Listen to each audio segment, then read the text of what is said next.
నమస్తే, this is Sourya. Welcome to our channel. ఈ రోజు మనతో పాటు సీనియర్ జర్నలిస్ట్ దుర్గా వడ్లమణి గారు ఉన్నారు. వారితో మాట్లాడుతున్నాం. నమస్తే అండి మ్యామ్. కవిత గారు కన్నీటి పర్యంతం, అది కూడా అసెంబ్లీలోనే వెక్కి వెక్కి ఏడుస్తూ ఒక వైట్ కలర్ కర్చీఫ్ కంటిన్యూస్ గా తీసి తుడుచుకుంటానే ఉన్నారు ఆవిడ. సో ఎందుకు అంత మనోవేదనకి గురయ్యారు? ఫస్ట్ టైం అంతగా ఏడడం చూస్తూ ఉన్నాను నేను. అసలు ఎందుకు అంత వేదన వచ్చేసింది ఆవిడకి? దట్టు అక్కడ అసెంబ్లీలో అంటే చూడ్డానికి కూడా కొంతమందికి అది అంటే ఆమె ధైర్యాన్ని కోల్పోయినట్టు, ఆమె గట్స్ డౌన్ అయిపోయినట్టు అనిపిస్తుంది. సో దీన్ని మనం ఎట్లా తీసుకోవచ్చు? ఎందుకు అంత హట్ అయ్యారు? అంటే ఆడవాళ్ళకు ఉండే ఒక అస్త్రం ఇది, నన్ను అడిగితే. అంతే అంటారు? నాకైతే ఇప్పుడు ఏమో భావోద్వేగాలు ఉంటాయి, కాదని నేను అంటలేదు. కానీ ఒక పార్టీ పెట్టి రాజకీయంగా ముందుకు వెళ్ళాలి అనుకున్నప్పుడు ఆవిడ ఈ రకంగా ఏడ్చి ఉండకూడదేమో. అంటే తను ఏం చూపించాలి? నాకు ఇది పెద్ద విషయం కాదు, నేను మీ దగ్గరికి వస్తున్నాను, మీకోసం పోరాడతాను అని చెప్పే వ్యక్తి చాలా ధైర్యంగా ముందుకెళ్ళాలి, బేలగా ఉండకూడదు. ఇవిడ బేలగా మారిపోయింది. నేను అంటే తన ఎమోషనల్ ఉండొచ్చండి, నేను కాదని అంటల్లా. ఇప్పుడు ఆస్తుల కోసం కాదు, మా ఇలవేల్పు లక్ష్మీ నరసింహం స్వామి మీద ఒట్టేసి చెప్తున్నా, నా 2 పిల్లల మీద ప్రమాణం చేసి చెప్తున్నా, ఇవన్నీ అవసరం లేదండి.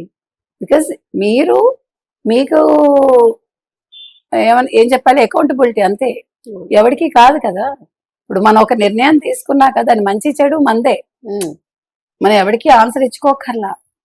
మీరు ప్రజల కోసం బయటకు వచ్చాను అనుకుంటున్నారు, సరే మీ కుటుంబాన్ని వదిలేసి మీరు వచ్చారో వాళ్ళు పంపించారో జరిగింది. అంటే మీరు కనుక గమనిస్తే కనుక అయితే ఇది కవితే కాదు, అటు షర్మిలే కాదు, అటు చూస్తే సుప్రియా సూలే మహారాష్ట్ర, తర్వాత ఇప్పుడు ఇంకా చాలా మంది ఆడవాళ్ళు. అంటే మీరు మొదటి నుంచి మొత్తం రాజకీయాలు మనం పరికిస్తే కనుక అయితే, ఇప్పుడు ఇందిరాగాంధీకి ఒక ప్లస్ ఏమైంది, ఆవిడకి అన్నదమ్ములు లేకపోవటం, వారసురాలుగా వచ్చేసింది. అదే ఒక అన్నో తమ్ముడో ఉండుంటే తెలియదు మనకి. అవును. ఇప్పుడు ప్రియాంక గాంధీ, రాహుల్ గాంధీ వల్ల ప్రియాంక గాంధీ రాలేదు. ఫస్ట్ ప్రియాంక గాంధీ పేరు వినిపించేది, ఇప్పుడు మళ్ళా ప్రియాంక గాంధీ కావాలంటున్నారు. అంటే ఇది ప్రతి కుటుంబంలోనూ జరుగుతుంది. మనది పితృస్వామ్య వ్యవస్థే, కాదనడానికి లేదు. ఈవెన్ కేరళ లాంటి చోట్ల మీకు అసలు అంత మాతృస్వామ్య రాష్ట్రం అంటారు. ఇప్పుడు మాతృస్వామ్యం నాకు తెలిసి లేదు, కమ్యూనిస్టులు వచ్చాక పితృస్వామ్యానికి మారినట్టే నా లెక్క. అక్కడ ఉన్నంత నిరుద్యోగం, అక్కడ మహిళల మీద జరిగే అత్యాచారాలు, అవన్నీ చాలా ఎక్కువ తెలుసా మీకు, అంత ఎడ్యుకేటెడ్ ఉండి కూడా. కాబట్టి మహిళలు అన్న వాళ్ళు, ఇప్పుడు నేను రాజకీయాల్లోకి వస్తానని అనుకోలేదు, నిజామాబాద్ వాళ్ళే నన్ను నిల్చోబెట్టారు, అట్లా ఎట్లా నిల్చుంటారు? అవును. ఇప్పుడు నాకు ఇష్టం లేని పని నేను చెయ్యను కదా. నా తండ్రికి ఫస్ట్ అతను ఎవరు ఫెర్నాండెస్ గారితో నేనే భేటీ కల్పించాను. అదేంటది కేసీఆర్ కి లేదా? నమ్మశక్యంగా ఉండాలిగా ఇలాంటివి. ఒక తెలుగుదేశం పార్టీలో ఉండి, ఒక అసెంబ్లీకి పనిచేసి, కేంద్ర మంత్రిగా పనిచేసిన వ్యక్తికి మీరు ఇప్పించటం ఏంటి? అంటే కొన్ని వినటానికి చాలా అబ్సర్డ్ గా ఉంటాయి. భానుమతి గారికి సినిమా యాక్టర్ అప్పట్లో, ఆవిడకి పద్మశ్రీ నేను ఇప్పించాను కె రామలక్ష్మి అంది. కె రామలక్ష్మి గారు ఇప్పించటం ఏంటి? భానుమతి గారిని అంటే ఏ రాష్ట్రపతికి నచ్చదు ఆవిడ. అది నేను అనేది ఏంటంటే, మనం ఒక దశకు వచ్చాక మనం ఏం మాట్లాడుతున్నామో తరచి చూసుకోవాలి. నేను చాలా మంది తెలంగాణ ఆడపడుచులకు భావోద్వేగాలు ఉంటాయి, ఇవంటూ చాలా మంది మాట్లాడారు అనలిస్టులు, ముఖ్యంగా అధికార భావోద్వేగం ఆడవాళ్ళకి కామన్ గా భావోద్వేగం ఉంటుంది, ఉట్టి తెలంగాణ వాళ్ళకి. ఉత్తి తెలంగాణ తెలంగాణ ఆడపడుచులు అనేది ఏ ఆడపడుచుకైనా ఏడుపు వస్తుంది, ఎందుకు రాదు? కాకపోతే ఏంటంటే మిమ్మల్ని మీరు కంట్రోల్ చేసుకోవాలి, because you want to lead a group. అది నేను అనేది. మీరు ఒక పార్టీని లీడ్ చేయాలనుకుంటున్నప్పుడు, ఇప్పుడు అసలు రాజకీయంగా రావడం ఎందుకప్పుడు? మొదటి నుంచి నన్ను అణిచేశారు, ఉద్యమంలో నేను చాలా పని చేశాను. నాకు ఒక్కటి అర్థం కాదండి, ఇప్పుడు ఈవిడనే కాదు ఎవరమైనా, ఇప్పుడు మీరు ఒక రాష్ట్రం కావాలని పనిచేశారు, మీ తండ్రితో కలిసి కష్టపడ్డారు, మీరు ఏది ఆశించకుండా పని చేస్తారా, ఏదైనా ఆశించి పని చేస్తారా? సాధారణంగా ఉద్యమం కోసం చేసేవాళ్ళు ఖచ్చితంగా రాష్ట్రం కావాలని పోరాడే వాళ్ళు అయితే ఏది ఆశించరు, ఫలితం మాత్రం. ఎంతో మంది స్వాతంత్ర ఉద్యమాల్లో పాల్గొన్నారు, పదవులు ఆశించారు. ఈ రోజు పెన్షన్ లేని వాళ్ళు బోల్డ్ మంది ఉన్నారు, వాళ్ళని పట్టించుకోని వాళ్ళు ఉన్నారు. మీ కుటుంబం రాజకీయాల్లో ఉండకూడదు కదా. ఇవాళ హరీష్ రావు మీద పడి ఎందుకు ఏడుస్తుందో నాకు అర్థం కాల. గుంట నక్క అంటుంది, నమ్మకండి అంటుంది, అయినా నీ తండ్రి అతన్నే కదా ఫ్లోర్ లీడర్ చేశారు. ఈ రోజు నిజమైన మాస్ లీడర్ ఎవరంటే హరీష్ రావు, మీరు ఒప్పుకున్నా ఒప్పుకోకపోయినా. కవిత సభ పెడితే ఎంతమంది వచ్చారు చెప్పండి నాకు. మీరు ఇవాళ సిద్దిపేట వెళ్ళి చూడండి, హరీష్ రావుకు ఉండే క్రేజ్ ఏంటో తెలుస్తుంది. అవునవును అవును. అతను ప్రజల్లోంచి వచ్చాడు. మావైతే ఫస్ట్ నుంచి ఉన్నాడు ఆయన. అవును. ఆయన ట్రబుల్ షూటర్ కాదు, బబుల్ షూటర్ అంటుంది.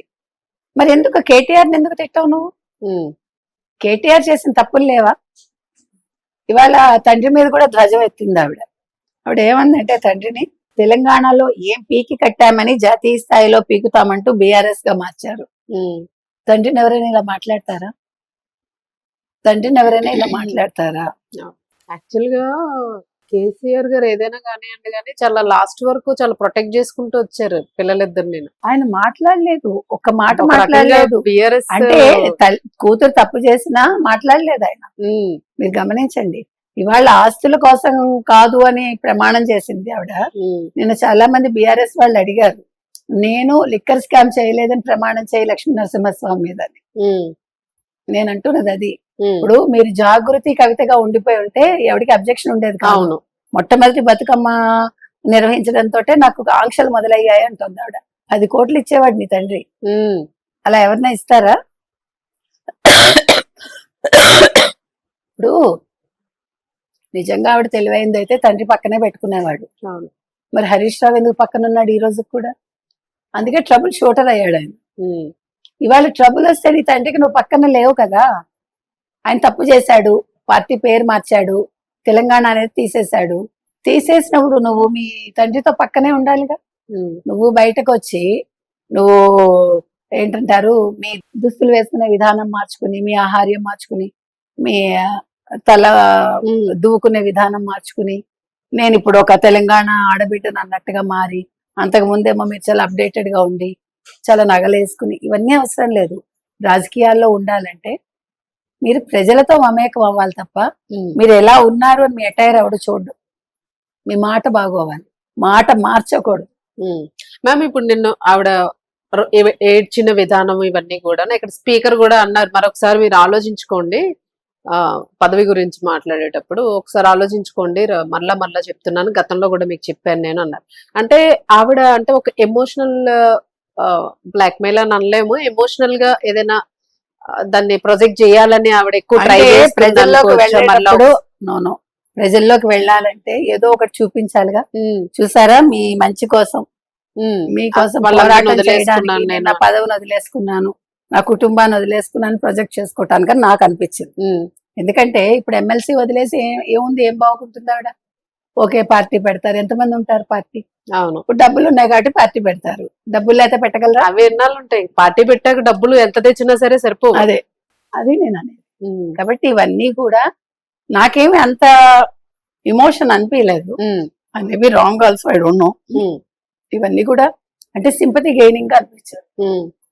ఇప్పుడు ఆవిడ కుటుంబాన్ని వీధిని పడేస్తోంది.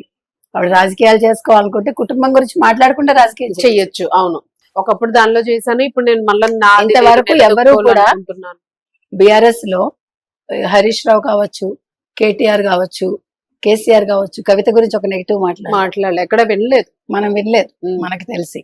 అంటే అది రాజకీయవేత్తగా ఉండాల్సిన లక్షణం. అది మీకు అర్థమైందా? ఎమోషన్ ఉండడం వేరు, ఎమోషన్ బ్లాక్ మెయిల్ వేరు, ఎమోషన్ మనం ఎక్స్ప్రెస్ సింపతి గెయిన్ చేయాలనుకోవటం వేరు. అది నేను చెప్తున్నది. కాబట్టి కవిత నిన్న చేసిన విధానంలో నాకేవి ఆవిడ రాజకీయవేత్తగా ఆవిడ పరిపక్వత నాకు కనిపించలే. మీకు గుర్తుంటే కనుక అయితే జయలలిత చచ్చిపోయాక శశికళ జైలుకి వెళ్లే ముందు ఆవిడ సమాధి మీద ఇట్లా 3 సార్లు కొట్టి ఏదో ప్రమాణం చేసింది. ఈ రోజు ఎవడు నమ్మట్లే ఆవిడ్ని. ఆవిడ మాట్లాడుతుంటే నిజంగా చాలా కోపం వస్తుంది ప్రజలకి. ఎందుకంటే ఆవిడ జయలలితని అనుకరించింది. ఆవిడ బొట్టు పెట్టుకోవడం దగ్గర నుంచి డ్రెస్సింగ్. ఇప్పుడు ఆవిడ జయలలితకి ఏ కలర్ ఇష్టమో అదే కలర్ చీరలు కడుతోంది.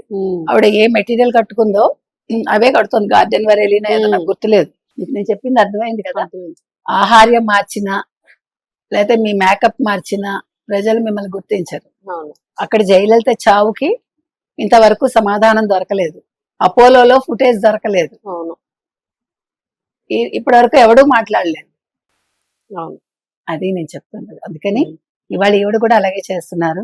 ఇప్పుడు మహిళలు అంటే రాజకీయాలకు వస్తారు, వీళ్ళ కుటుంబాలకి వీళ్ళు ఒక ఏంటి తలకు మించిన భారం అని ఎవరు అనుకోకూడదు. ఉమ్, వీళ్ళకి రాజకీయాల చేత కాదు, రాజకీయం